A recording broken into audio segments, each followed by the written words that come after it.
এসো হে বৈশাখ এসো এসো তাপস নিঃশ্বাস বায়ে।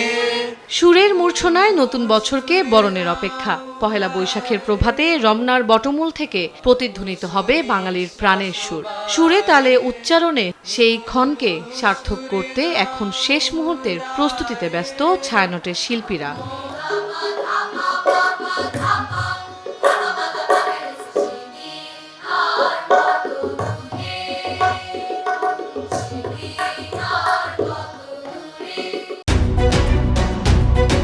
দেড় যুগ ধরে ভালোবাসার নিড়ে এসিআই পিওর সল্ট।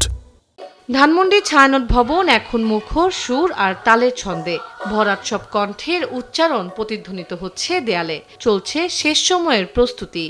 এই প্রস্তুতি প্রায় অনেক দিন ধরেই চলছে। অনেক সংগ্রামের মধ্যে দিয়ে আমরা আবার ঘুরে দাঁড়িয়েছি। আশা করছি আমরা একটি সুন্দর অনুষ্ঠান সকলের কাছে উপস্থাপনা করতে পারবো। সাংস্কৃতিক প্রতিষ্ঠান ছায়ানট বাংলা নববর্ষের সকালে এই অনুষ্ঠানের প্রথম আয়োজন করেছিল 1967 সালে আইয়ুবের রক্তচক্ষু উপেক্ষা করে।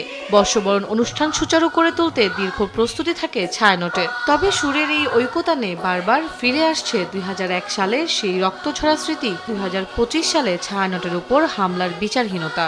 সব বিভেদ ভুলে শুদ্ধ সংস্কৃতি চর্চায় নতুন সূর্যোদয়কে স্বাগত জানাতে প্রস্তুত ছায়ানট। 2001 সালে বর্ষ হলো, 2002 সালে বিপুল মানুষ নববর্ষের আয়োজন দেখেছে। তো ছায়ানটের সংস্কৃতি ভবনে আক্রান্ত হয়েছে।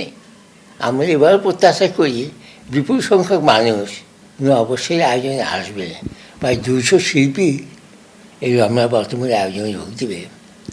তারা গানের মধ্য দিয়ে বাঙালি জাতিসত্তাকে যেমন ধারণ করে সবাই সেই চেষ্টা করবে। বাঙালিকে ভয়মুক্তির যে সাহস জুগিয়েছিলেন কবিগুরু, তার সেই কালজয়ী লাইন চিত্ত যেথা ভয় শূন্য উচ্চ যেথা শির এবারের বর্ষবরণের মূল ভাব করেছে ছায়ানট। আমরা শুধু দেশের শান্তির কথা বলবো না, আমরা বিশ্ব শান্তির কথাই বলবো। সারা বিশ্বটা যদি একটু শান্তিময় থাকতো তাহলে মানুষ কিন্তু নির্বিঘ্ন হতো, এবং সেই চাওয়াটি হচ্ছে আমাদের গানে গানে, সেই চাওয়াটি আমরা বারবার করি। বঙ্গাব্দ 1433-এর পহেলা বৈশাখে রমনার বটমূলে সূর্যোদয়ের পরই শুরু হবে ছায়ানটের অনুষ্ঠান। থাকবে প্রায় 20 থেকে 25টি পরিবেশনা, যার মধ্যে রয়েছে সম্মেলক গান, একক সঙ্গীত এবং আবৃত্তি। আঘাত এলেও দমে না যাওয়া আর অন্ধকারের বিপরীতে আলো ছড়ানোর নামই যেন ছায়ানট।